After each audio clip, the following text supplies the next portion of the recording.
मुख्यमंत्री पुष्कर सिंह धामी से आपके अच्छे संबंध हैं। ये रिश्ता क्या कहलाता है? अगर काशी सिंह एरी कहीं सेंधमारी करेंगे तो वो कांग्रेस का वोट बैंक होगा, और जहां ऐसा हुआ तो फिर बीजेपी आगे निकल जाएगी। और आपके इस फैसले से बीजेपी भी प्रसन्न दिखाई दे रही है। तब कह रहे हैं लोग कुछ पर्दे के पीछे तो नहीं चला। यूकेडी को कहते हैं ना कि ये दल नहीं दिल है, और दूसरे राजनीतिक दलों को यूकेडी वालों ने कहा ये दलदल है। लेकिन ये कैसा दिल है जिसका अवसान ही होता जा रहा है? उभार कब आएगा? मुख्यमंत्री का चेहरा कौन होगा इस चुनाव में उत्तराखंड क्रांति दल का? युवा हमारे साथ हैं, हमारे दल में हैं, युवा अध्यक्ष हैं आशीष नेगी। ये बहुत ही ज़बरदस्त काम कर रहे हैं और जनता में उनका ज़बरदस्त प्रभाव भी है। और मैं समझता हूँ कि उनके साथ हजारों लाखों युवा अभी जुड़ा हुआ है। आशीष नेगी को चेहरा बनाइए। आपको क्या लगता है, चेहरा बनने की स्थिति में आ गए हैं वो क्रांति दल के?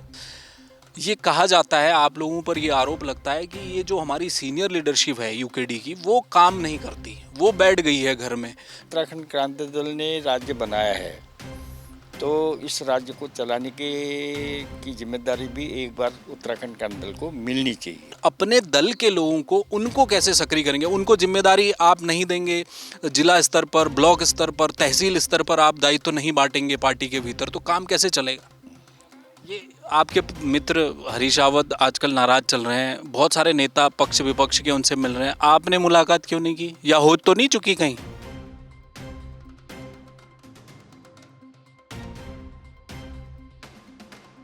दो 2027 का विधानसभा चुनाव सामने है और अलग अलग जो दल हैं वो इस समय तैयारियों में जुटे हैं। उत्तराखंड क्रांति दल, हर चुनाव में उत्तराखंड क्रांति दल की चर्चा होती है। बहुत पुरानी पार्टी है। इस उत्तराखंड के गठन से लेकर अब तक बहुत उतार चढ़ाव पार्टी ने देखे हैं, इसके नेताओं ने देखे हैं। आज हमारे साथ यूकेडी के सर्वे सर्वा पार्टी के संस्थापक सदस्य, शीर्ष नेता काशी सिंह एरी मौजूद है। उनसे बातचीत करेंगे। बहुत सारे सवाल हैं यूकेडी से जुड़े हुए, वो मैं लेने की कोशिश करूंगा। सर, मुझे याद है 2022 में आप चुनाव नहीं लड़े। आपने कहा था कि चुनाव जीतने के लिए इस राजनीति में या तो धनबल चाहिए और साथ में बाहुबल भी चाहिए। इस बार आपने मन बना लिया है आप चुनाव लड़ेंगे, तो आपके पास धनबल बाहुबल आ गया, ये माना जाए? धनबल और बाहुबल के तो हम हमेशा खिलाफ रहे हैं, आज भी खिलाफ हैं। न हमारे पास धनबल आया है, न बाहुबल की बात ही नहीं है। लेकिन अभी जनता में एक परिवर्तन की चाह है, लहर है। वो चाहती है कि ये राष्ट्रीय राजनीतिक दलों की जो मोनोपोली है और उत्तराखंड के साथ जो व्यवहार इन्होंने किया है, जो लूट खसोट और भ्रष्टाचार बढ़ाया है, उसको लेके ये जनता चाह रही है कि इसको बदला जाए। और जनता खुद कह रही है कि अब की बार उत्तराखंड क्रांति दल को आगे आना चाहिए, हम लाएंगे। तो इसी सिलसिले में तब मैंने भी मन बनाया कि अगर जनता की चाह है, जनता चाह रही है परिवर्तन, तो उस परिवर्तन के काम में अपनी भी भागीदारी हो। इसलिए सारे हमारे कार्यकर्ताओं की इच्छा के अनुरूप मैंने भी चुनाव लड़ने का मन बनाया है। ये जो सफ़र रहा है सर, राज्य गठन हुआ, आपके 3 विधायक भी आए, फिर 2 विधायक भी आए, 2 बार आप सरकार में भी रहे, आप खुद सरकार का हिस्सा भी रहे, हिल्ट्रॉन की जिम्मेदारी आपने संभाली थी तब। क्या लगता है, जो यूकेडी को कहते हैं ना कि ये दल नहीं दिल है, और दूसरे राजनीतिक दलों को यूकेडी वालों ने कहा ये दलदल है, लेकिन ये कैसा दिल है जिसका अवसान ही होता जा रहा है? उभार कब आएगा? देखिए, उसमें पहले तो दूसरे पर उंगली उठाने से पहले खुद पर उंगली उठती है। हमारे अंदर भी बहुत सारी कमियां थी। लीडरशिप में कुछ विवाद, अनावश्यक विवाद हमारे नेताओं ने खड़े किए, जिसको लेके जनता खिन्न हो गई। उन्होंने कहा ये लड़ते झगड़ते रहते हैं। तो एक कारण तो ये था। दूसरा कारण जो आपने बताया बाहुबल और धनबल का, धनबल का सवाल इतना होना चाहिए था। हम भी इस बात को मानते हैं कि आपको जनता के बीच में दिखाई देना चाहिए और जनता के सामने अपने को इस तरह से पेश करना चाहिए कि जनता ये विश्वास कर सके कि हाँ, उत्तराखंड क्रांति दल भी हमारे बीच में है और इसको ताकत दी जा सकती है, उसकी भी थोड़ी कमी रही, उस मैनेजमेंट की कमी भी रही। और तीसरी बात, जनता में मैंने मेरा मानना है, मैं सही भी हो सकता हूँ, गलत भी हो सकता हूँ, कि हमारे हिमाचल और उत्तराखंड, ये दोनों जो मिडिल हिमालय रीजन है, इसमें एक किस्म से आप जानिए कि राष्ट्रीय राजनीति के प्रति रुझान ज़्यादा है। क्षेत्रीयता ठीक है, इश्यूज़ को लेके तो ठीक है, लेकिन सरकार क्षेत्रीय दल के बने, ऐसा जनता के मन में ऐसा दिखाई नहीं दिया इससे पूर्व। आप देखिए, हिमाचल में भी कोई क्षेत्रीय पार्टी नहीं है और उत्तराखंड में भी क्षेत्रीय पार्टी का ये असर जो आप बता ही रहे हैं। तो एक 3 कारण ये रहे हैं जिसके कारण, हाँ, जनता में ये ज़रूर है कि उत्तराखंड क्रांति दल ने राज्य बनाया है, तो इस राज्य को चलाने की जिम्मेदारी भी एक बार उत्तराखंड क्रांति दल को मिलनी चाहिए, ये भावना है। और उसी भावना का उभार मैं इस बीच देख पा रहा हूँ, जिसके कारण अभी हम लोग भी थोड़ा उत्साहित हैं। उत्साहित तो पहले भी थे, लेकिन अभी ज़्यादा उत्साहित हैं और उसी हिसाब से तैयारी करने का हम प्रयास कर रहे हैं। आपने कहा सर, क्षेत्रीय दल को सत्ता देने की स्थिति में जनता नहीं आ पा रही है। आपको लगता है उत्तराखंड क्रांति दल या आपकी भी बड़ी गलती रही 96 का चुनाव न लड़ना? ये आपको लगता है कि क्योंकि आप कह रहे हैं कि उस समय तो जनता चाह रही थी कि आप आते, चुनाव में लड़ते, और हो सकता है उस समय आपकी पोजीशन बहुत बेहतर होती उत्तर प्रदेश के टाइम पर, वो पहली गलती आज तक आपको परेशान करती है? निश्चित तौर पर राजनीतिक रूप में हमको बहुत नुकसान हुआ। राज्य ने तो चुनाव नहीं का जो नारा 96 से पार्लियामेंट्री इलेक्शन में हमने दिया, उसका खामियाजा एक किस्म से समझिए आज भी हम भुगत रहे हैं। लेकिन एक बात मैं आपको बताऊं, उस कदम से हमारे राज्य की मांग पूरे राष्ट्रीय और अंतर्राष्ट्रीय स्तर पर गई और ऐसा दबाव बना, बोल्ड स्टेप था वो। बोल्ड स्टेप था। और हालांकि पूर्ण चुनाव बहिष्कार तो हो ही नहीं सकता था, लेकिन हमारे यहाँ कई सैकड़ों पोलिंग बूथ खाली गए और जगह जगह पर लोगों ने आंदोलन किए, तमाम सारी बातें हुई।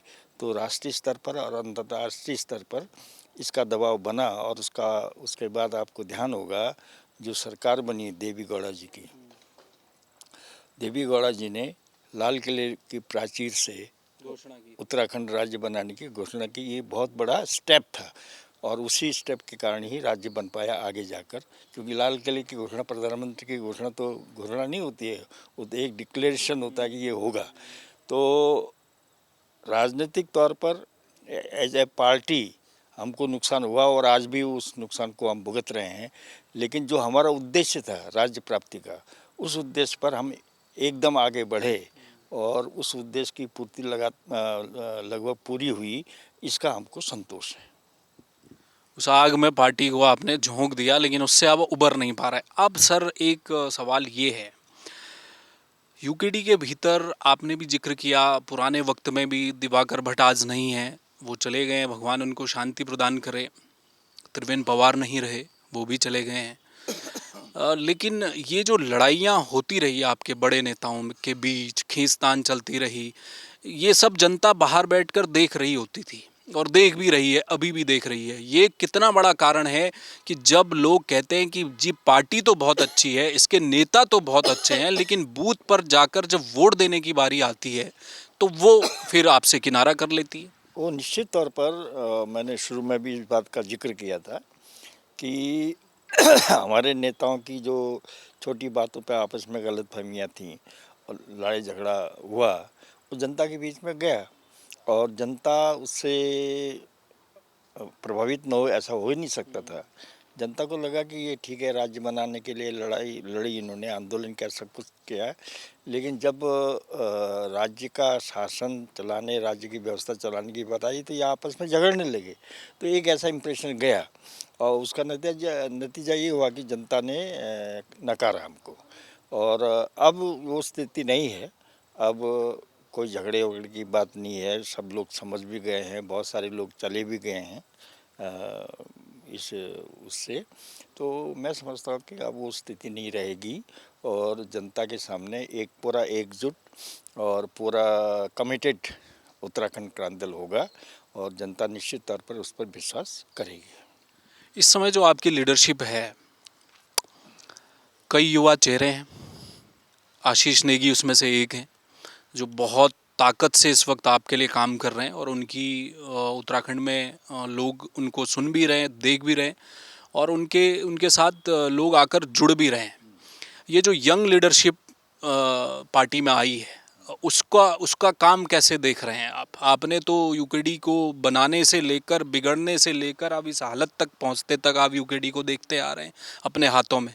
अभी क्या लग रहा है जो युवा नेता जो चेहरे आ रहे हैं? निश्चित तौर पर आज जो युवा हमारे साथ हैं, हमारे दल में हैं, युवा अध्यक्ष हैं आशीष नेगी, ये बहुत ही ज़बरदस्त काम कर रहे हैं और जनता में उनका ज़बरदस्त प्रभाव भी है और मैं समझता हूँ कि उनके साथ हज़ारों लाखों युवा अभी जुड़ा हुआ है और युवा ही परिवर्तनकारी ताकत होती है और जब युवा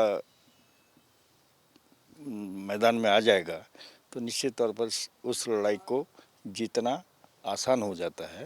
तो इससे हमको उम्मीद है कि ये जो युवा वर्ग आज हमारा काम कर रहा है वो निश्चित तौर पर अच्छा हमारे लिए रिजल्ट लाएगा और उत्तराखंड का दल को बहुत बड़ी ताकत मिलेगी। युवाओं को पूरा अधिकार पार्टी में कब मिलेगा? फिर आप देखिए, एक एक दौर है वो गुजरना ही होता है। ये तो एक परिवार में परिवारों का भी बंटवारा होता है, जब बच्चे परिवार बढ़ जाता है। आप गार्जियन हैं पार्टी के, आपने पार्टी चलाई है, क्या ये मौका है कि अब युवाओं को खुली छूट दी जाए? अब आशीष नेगी हैं, उनसे कहा जाए कि आप जाइए उत्तराखंड में, आप केवल गढ़वाल छोड़िए, आप कुमाऊं जाइए और ढूंढ कर लाइए अपने जैसे 50 और आशीष नेगी, वो ले आएंगे। तो उनको कब छूट देंगे अब आप? छूट है, पूरी तरह से छूट है, कोई बंदिश थोड़ी है। हाँ, ये है कि उनको संसाधन उपलब्ध कराने की बात है तो पार्टी से मैंने कहा है कि भाई इनके लिए एक अलग बैंक खाता खोलो, इनको सक्षम बनाओ, आर्थिक रूप से ये जा सकें, दौड़ भाग कर सकें, ये सब काम कर सकें, उनको संसाधन मुहैया कराया जाए। बाकी काम कर रहे हैं वो और उनको फैसिलिटेट करने की ज़रूरत है, उनको थोड़ा संसाधन मुहैया करा के उनको और तेज़ गति से दौड़ाने की बात है, उस पर हम लोग काम कर रहे हैं। कई युवाओं का मैं देखता हूँ, लोग भी कह रहे होते हैं कि आशीष नेगी को चेहरा बनाइए। आपको क्या लगता है, चेहरा बनने की स्थिति में आ गए हैं वो क्रांति दल के? देखिए, चेहरा बनने की बात तो अभी कहीं दूर तक नहीं है। उत्तराखंड का आंदोलन अभी अपने हिसाब से चल रहा है।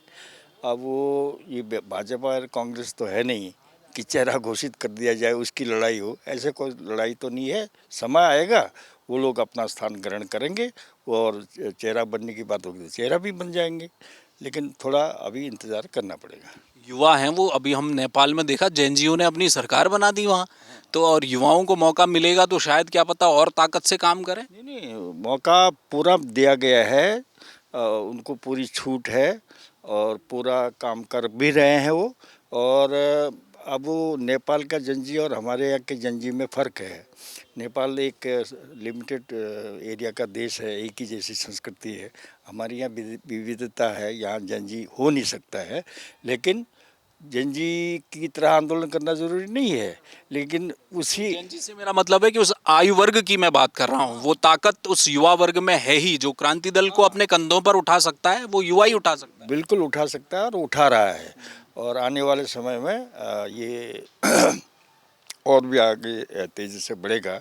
हमें उम्मीद है कि युवा अपने हाथ में इस नेतृत्व को लेगा, हमें हमें ऐसी उम्मीद है।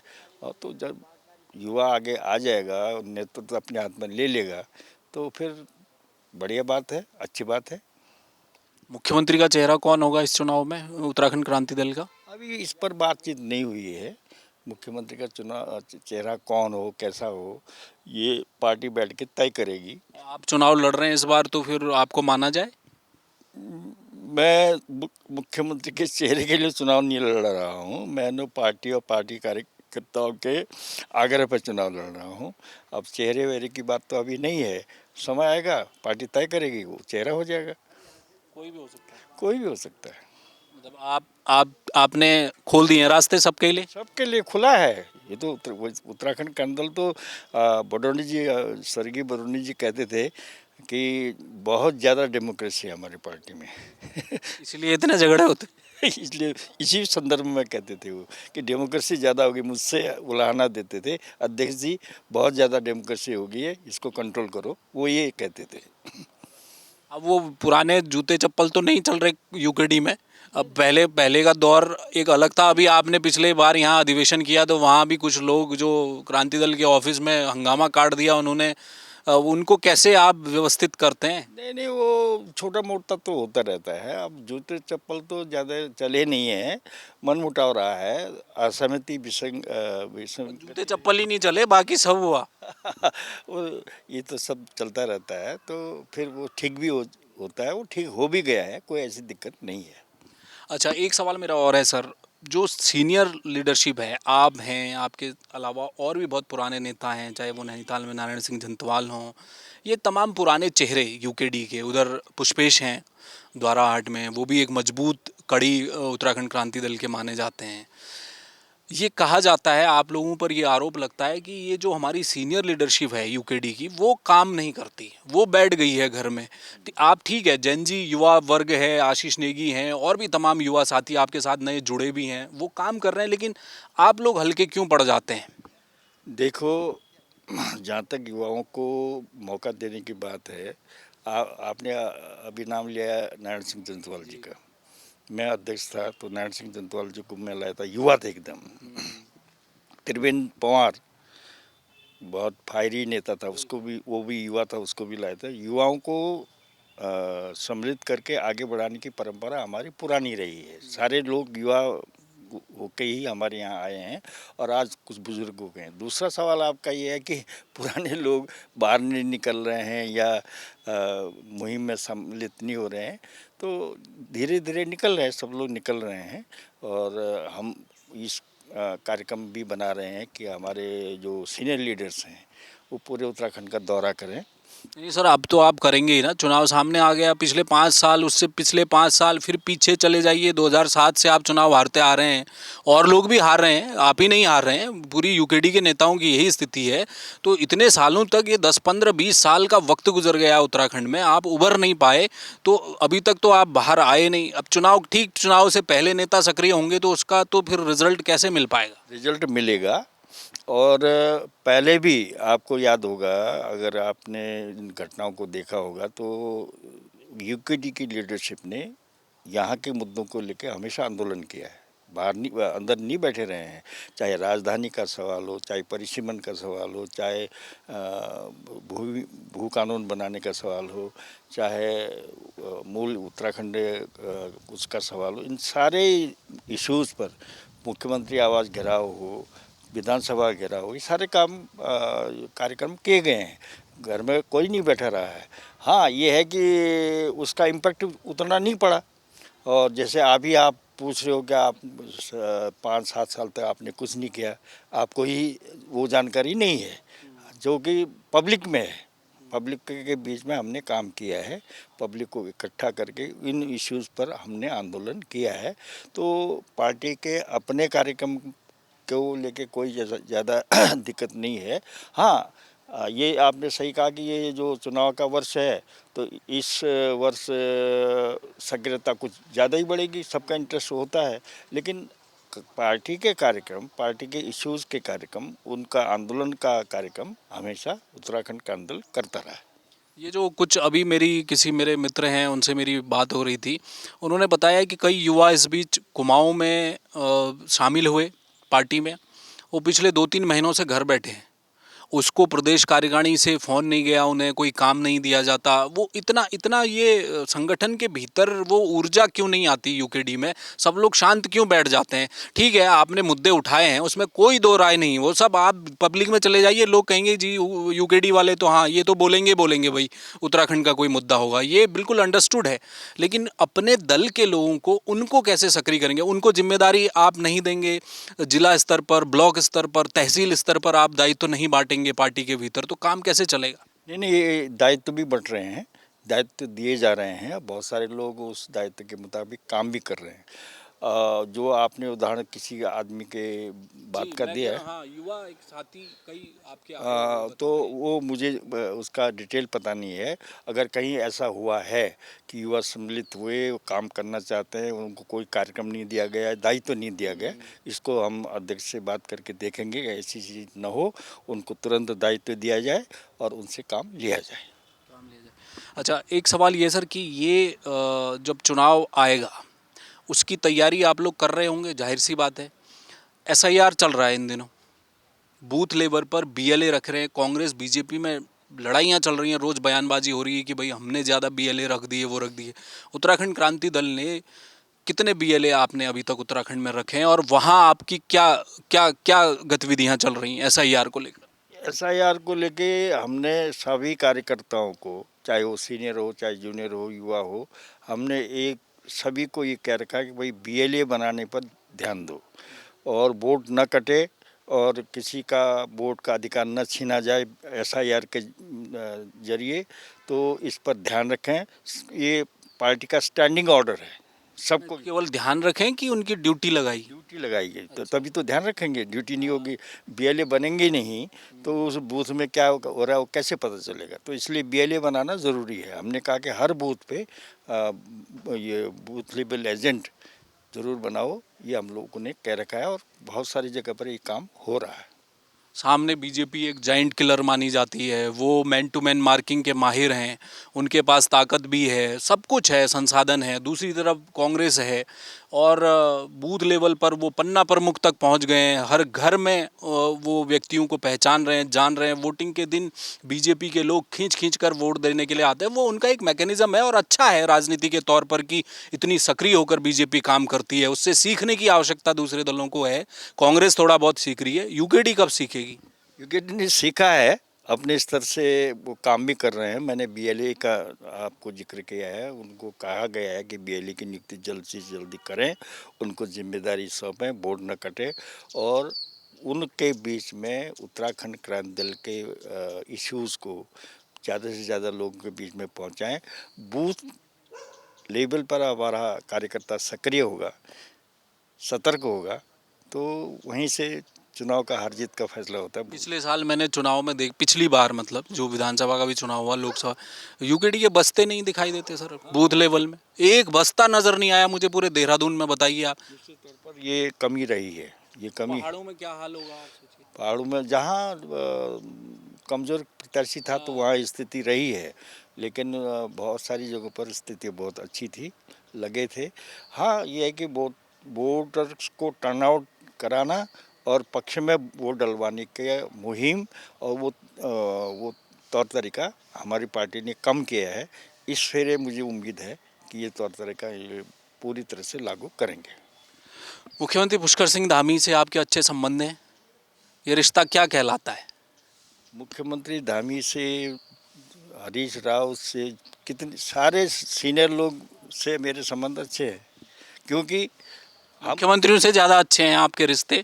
क्योंकि जब भी कोई मुख्यमंत्री ने उत्तराखंड में उपचुनाव लड़ाया, आपने आपने कहा बिल्कुल नहीं, इनको लड़ने दो, हम साथ हैं इनके। नहीं, ये हमारी पार्टी ने ये फैसला किया कि कोई उपचुनाव होता है मुख्यमंत्री को लेके तो हम उसमें पार्टिसिपेट नहीं करेंगे। ये एक पॉलिसी हमने पार्टी ने डिसाइड की। मुख्यमंत्रियों के लिए बड़ा दिल लेकर चल रहे हैं ना, इसका क्या कारण है? उसका कारण ये है कि एक व्यवस्था बनी रहनी चाहिए और पहले तो ये तौर तरीका ही गलत है कि आप केंद्र से ला के मुख्यमंत्री बनाते हो, यहाँ एक उपचुनाव कराना पड़ता है। लेकिन जब कर दिया है तो कोई उसमें दिक्कत ना आए और मुख्यमंत्री आराम से चुनाव जीते। ये हमारी ओर से कोशिश है। जीतने के लिए तो उनके पास दर्जनों तरीके हैं, लेकिन हमारी ओर से हमने ये तय किया है। अरे वो विपक्षी दल के नेता हैं, यूकेडी का काम विपक्ष में बैठकर सवाल उठाना है, सत्ताधारी दल के सामने चुनौती पेश करना है, आप पहले हट जाएंगे? नहीं, वो मुख्यमंत्री के चुनाव से हटना और सैद्धांतिक सहमति है ना कि दोस्ताना? नहीं, आप उसको दोस्ताना कहें या मैं कहता हूँ उसको एक राजनीतिक व्यवस्था के तहत हम लोगों ने ये फैसला लिया है। जहाँ तक मुद्दे उठाने की सवाल है विपक्ष के में होने के नाते, तो उसमें हम कोई कमी रखते नहीं है। मुख्यमंत्री चुनाव जीतने के बाद मुख्यमंत्री बन जाता है, उसके खिलाफ भी बोलने में हमारी ओर से कोई कमी नहीं होती। आप मुख्यमंत्री से पिछले दिनों मुलाकात करके आए, आपकी फ़ोटो ने बड़ा बवंडर मचाया, लोगों ने बात की कि देखिए काशी सिंह हैरी मुख्यमंत्री जी के पास पहुंच गए हैं, ये बड़े अच्छे इनके मधुर अंदर संबंध चल रहे हैं, पर्दे के पीछे पता नहीं कौन सा खेल काशी सिंह हैरी और पुष्कर सिंह धामी का चल रहा है, लोग दिमाग लगाने लगे। क्या था उन तस्वीरों के पीछे? भगवान जाने, मैं तो कई बार मिलता, मैं लोगों के काम के लिए मिलता हूँ, क्षेत्र के लोगों के काम होते हैं। मैं सीनियर पुराना आदमी हूँ, तो सब लोगों की अपेक्षा होती है कि भाई ये मेरा काम कर दीजिए, ये मेरी बात रख दीजिए। अब वो उस वक्त किसने फ़ोटो खींचा, किसने वायरल किया, मुझे पता नहीं है, लेकिन ऐसा मैंने भी सुना है। लेकिन उसके पीछे क्या है, हम तो त्रिवेंद्र रावत के साथ। मुख्यमंत्री आवास में कौन वायरल करेगा? या आपके लोग होंगे या मुख्यमंत्री जी की टीम होगी? मुख्यमंत्री जी की टीम हो सकती है, और हमारे हमारे यहाँ तो फ़ोन ही ले जाने नहीं देते हैं अंदर। हाँ, तो इसलिए हो गया, ठीक है।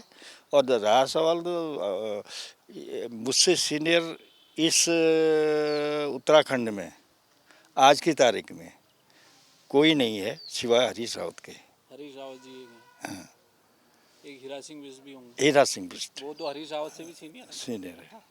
हाँ, कुछ कम है। पुष्कर सिंह धामी मुख्यमंत्री के तौर पर कैसा काम कर रहे हैं?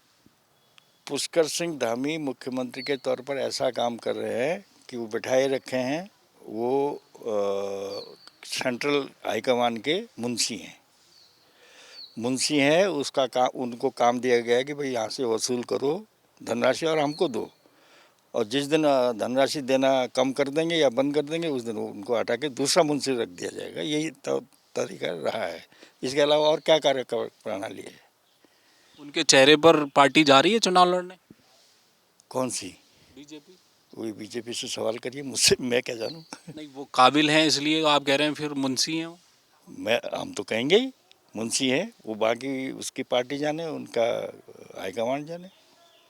चलिए, चुनाव लड़ रहे हैं आप, पिथौरागढ़ से चुनाव लड़ रहे हैं, जी। तय हो गया है पिथौरागढ़ से चुनाव लड़ना? अब हमारे वहाँ के कार्यकर्ताओं का मानना है, उनकी डिमांड है, मैंने उसको हाँ कहा है, बाकी फैसला पार्टी करेगी।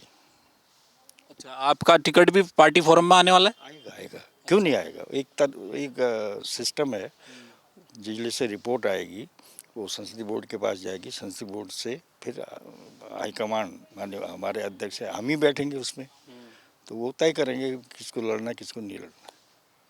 डीडी हार्ट को आप छोड़ेंगे ये कह रहे हैं आप? नहीं, अभी तो नहीं छोड़ा है, अभी डीडी हाट के लिए भी बातचीत है।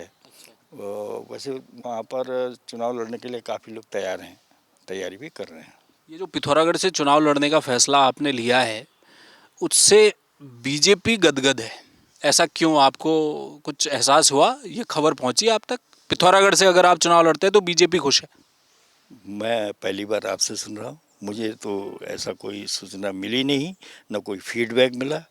हम तो अपनी ओर से कह रहे, हमारे कार्यकर्ता कह रहे कि आप यहाँ से लड़ो। उसका कारण ये है कि पिथौरागढ़ छोटी कंस्टेंसी है बनिस्पत डीडी या धारचूला के, तो और जो रोड कनेक्टिविटी है वो भी सब जगह है, तो आपके लिए सरल होगा और बाज़ार में आप घूम सकते हैं। ये कुछ चीज़ें हैं जिनको लेके उन्होंने कहा यहाँ से लड़ना ठीक है, वो बस मैं बताता हूँ, ये गणित है जो बीजेपी के मन में बताया जा रहा है, चल रहा है। वो गणित ये है कि वहाँ मयूख महर बहुत स्ट्रांग है, उस किले को भेदना प्रकाश पंजी के जाने के बाद बीजेपी के लिए मुश्किल हो गया है। वो अब आप देखिए ना, मयूख महर जैसे आपने चुनाव नहीं लड़ते आप मुख्यमंत्री के सामने, उन्होंने भी कहा कि प्रकाश पंत जब गुजर गए, पत्नी ने चुनाव लड़ा, तो मयूख महर ने कहा कि पार्टी के आदेश को दरकिनार कर दिया। उन्होंने कहा मैं चुनाव नहीं लड़ूंगा, प्रकाश पंत हमारे बढ़िया नेता थे, हमारे पिथौरागढ़ के रहने वाले थे, आज उनका परिवार चुनाव लड़ रहा है, मैं नहीं लड़ूंगा। उन्होंने उपचुनाव लड़ने दिया पत्नी को, उसके बाद वो चुनाव लड़ने आए तो और भी ताकत से मयूख महर जीत गए। उन्होंने अपना कैंडिडेट लड़ाया है, अंजू लुंठी को लड़ाया है, खुद नहीं लड़े, कैंडिडेट लड़ाया। हम तो किसी को लड़ाते नहीं, तो पूरी तरह से पीछे हट गए। तो मैं ये कह रहा हूँ कि गणित अब ये बताया जा रहा है बीजेपी के, अगर काशी सिंह हैरी पिथौरागढ़ से चुनाव लड़ते हैं तो ये जो त्रिकोणीय मामला बनेगा बीजेपी, कांग्रेस और काशी सिंह एरी के बीच, उसमें बीजेपी को फायदा मिलेगा, वो उस किले को भेज जाएगी कांग्रेस के मयूख महर के, क्योंकि आप मदद करने वाले हैं। क्या ऐसा होगा वहां पर? हम तो अपनी मदद करने के लिए चुनाव लड़ेंगे, यूकेटी को मदद जीतने के लिए लड़ेंगे। अब उससे किसको नुकसान होता है, किसको फ़ायदा होता है, ये राजनीतिक माहौल है। इसको लेके हमने विचार कभी किया नहीं है। एक और है इसमें पॉइंट, वो ये है कि ये कहा जाता है, मैं कोई डंके की चोट पर नहीं कह रहा हूँ, ये माना जाता है कि बीजेपी का जो काडर है, जो वोटर है बीजेपी का ना, वो इंटैक्ट रहता है, और पिछले 10 सालों से तो रहा ही है। तो इस बार भी उम्मीद है कि बीजेपी का वोटर तो इंटैक्ट रहेगा, कांग्रेस का थोड़ा फ्लेक्सिबल हो सकता है। अगर काशी सिंह एरी कहीं सेंधमारी करेंगे तो वो कांग्रेस का वोट बैंक होगा, और जहां ऐसा हुआ तो फिर बीजेपी आगे निकल जाएगी। और इस आपके इस फैसले से बीजेपी भी प्रसन्न दिखाई दे रही है। तब कह रहे हैं लोग कुछ पर्दे के पीछे तो नहीं चला। नहीं, ये आपका एनालिसिस है या जनता का एनालिसिस है? ये सुनने में आया, मेरे को कई लोगों ने बोला भी, और ये प्रतीत भी होता है, कुछ राजनीतिक पंडित भी बोल रहे हैं। मैं तो आपसे पूछ रहा हूँ, आपसे बड़ा राजनीतिक पंडित कौन होगा, आप बेहतर बताएंगे। हमने इस लाइन पर विचार ही नहीं किया। हम तो अपना काम करेंगे ना, चुनाव लड़ेंगे, जीतने के लिए लड़ेंगे। उससे किसको हराएंगे और हमारी ओर से कौन हारेगा, ये भी हो सकता है, ये भी हो सकता है ये देखने की बात है। हम तो अपना काम करेंगे। आप अपना काम करेंगे। कितनी सीटों पर चुनाव लड़ेगी पार्टी? 70 सीटों पर। सारे कांग्रेस विपक्षी दलों से गठबंधन करेंगे? कांग्रेस और तो छोड़िए, लेकिन कुछ जो ऐसे संगठन है, चाहे राजनीतिक हो या सामाजिक संगठन हो, जो उत्तराखंड के इश्यूज़ को लेके कभी न कभी कुछ न कुछ लड़ते रहते हैं, उठाते रहते हैं उन इश्यूज़ को। स्वाभिमान मोर्चा है, और भी पार्टियां हैं। तो उनसे अगर सीट शेयरिंग की बात होगी तो उस पर विचार किया जा सकता है। कांग्रेस अगर आपको प्रस्ताव दे, मौका दे, तो कांग्रेस अगर प्रस्ताव देती है तो उस पर भी विचार कर लेंगे। भाई कांग्रेस के साथ हम सीटों का तालमेल करें या नहीं करें, ये पार्टी लेवल की बात है। मैं अकेला उस पर कुछ, मैं तो बस आपका व्यू जानना हाँ, चाहता था बस। पार्टी तय करेगी तो उस पर भी विचार किया जा सकता है। ये फिर अगर ऐसा हो गया तो पिथौरागढ़ में तो फिर आप लड़ नहीं पाएंगे। ये ऐसा हो गया, वो ऐसा हो गया तो बात की बात है। अभी तो हम अपनी तैयारी कर रहे हैं, अपनी तैयारी से आगे बढ़ रहे हैं। मेरा आखिरी सवाल है सर, कांग्रेस बीजेपी का मैनिफेस्टो, उनका घोषणा पत्र क्या है, उसको कितना पूरा हुआ नहीं हुआ? कांग्रेस भी सत्ता में रही, बीजेपी उससे ज़्यादा ही बार सत्ता में रही है, लगातार 2 बार, अब तीसरी बार वो जा रही है। लेकिन यूकेडी का जो मैनिफेस्टो कहें, घोषणा पत्र, आपका जो भी विज़न डॉक्यूमेंट है, वो हमेशा कट पेस्ट कॉपी होता रहा है। वो मतलब आपकी सरकार बनेगी, आप गैरसैंण राजधानी बनाएंगे, ये तो तय है। आप कहते हैं कि हम पलायन को रोकने के लिए काम करेंगे, हम हर घर में रोज़गार देंगे, और इसके अलावा उत्तराखंड में मूल निवास है, भू कानून है। आप एक झटके में ये सारे मुद्दे आपने कहा है कि हम सॉल्व करेंगे, लेकिन वो सत्ता की चाबी तो मिले पहले, तब होंगे। तो ये सारे मुद्दे इस बार भी बने हुए हैं, कुछ नया मुद्दा है? यही सारे मुद्दे हैं। मुद्दे सॉल्व नहीं हुए तो नए कहाँ से लाए? वो उनको पहले सॉल्व होना है। उन मुद्दों को सॉल्व करने के लिए लड़ते। मैनिफेस्टो का खर्चा बच रहा है आपका, 20 सालों से वही मुद्दे कट पेस्ट कॉपी हो रहे हैं, क्यों? नहीं तो आया नहीं इसमें, तो आप लोग भी सत्ता में नहीं आए तो उस मुद्दे घटे ना बढ़े, तो बढ़ेंगे मुद्दे, कुछ नया आ जाएगा। जैसे भ्रष्टाचार है, अब के बार बहुत ही ज़बरदस्त भ्रष्टाचार है, तो ये मुद्दा जुड़ जाएगा, भाई इस भ्रष्टाचार को ख़त्म करेगी यूकेडी। इस टाइप के मुद्दे तो बढ़ेंगे, लेकिन बाकी मुद्दे तो जस के तस हैं। मूलभूत जो हैं, हाँ, बुनियाद में बैठे मुद्दे हैं, वो वैसे ही हैं। वैसे ही नहीं। ये आपके मित्र हरीश रावत आजकल नाराज चल रहे हैं, बहुत सारे नेता पक्ष विपक्ष के उनसे मिल रहे हैं, आपने मुलाकात क्यों नहीं की, या हो तो नहीं चुकी कहीं? नहीं, मेरी कोई मुलाकात नहीं हुई है, और ये पार्टी के आपस की बातें होती हैं, वो मिल रहे हैं, आपस में गलतफहमी दूर कर रहे हैं या क्या कर रहे हैं, ये तो वो जाने। अब मुझे कभी एक बार मैं गया था उनसे मिलने के लिए, बीमार थे तब गया था मैं। अभी भी अगर कोई ऐसी, भगवान न करे, ऐसी नौबत आए कि वो बीमार हो तो मिलने चला जाऊँगा, वरना मेरा क्या काम है। बीमारी में जाएंगे मिलने? वैसे देहरादून जाकर तो आप मिल ही सकते हैं, आजकल परेशान हैं वो, अवकाश में भी हैं आजकल, तो वो और बढ़िया मौका है। अरे वो अवकाश में रहें न रहें, मुझे ज़रूरत पड़ेगी मिलने का मन हुआ, समय हुआ तो चले पिछली जाए। बार वही थे जो आपको साथ ले आए थे चुनाव में, मतलब आपसे तो बातचीत की थी ना उन्होंने कि हम एक हो जाएं, कई बार आपकी बैठकें भी हुई। लेकिन वो मेटलाइज नहीं हुआ। कुछ कमजोर हो गए हरीश रावत राजनीतिक तौर पर, पार्टी ने कोई पद तो दिया नहीं उनको, इसलिए आपको लग रहा होगा कि आप दूरी बना लें उनसे। नहीं नहीं नहीं, ऐसा इस नज़रिए से या इस पॉइंट ऑफ व्यू से मिलना जुलना या ना मिलना नहीं है मेरा। कोई राजनीतिक बात नहीं है, कोई राजनीतिक पैमाना नहीं है। अब आजकल वो कमज़ोर हो गए हैं या ताकतवर हो गए हैं, ये वो जाने, उनकी पार्टी जाने, मेरे इससे क्या लेना देना है। बहुत शुक्रिया सर, आपने बातचीत की, बेबाकी से आपने प्रश्नों के उत्तर भी दिए। Thank you, thank you.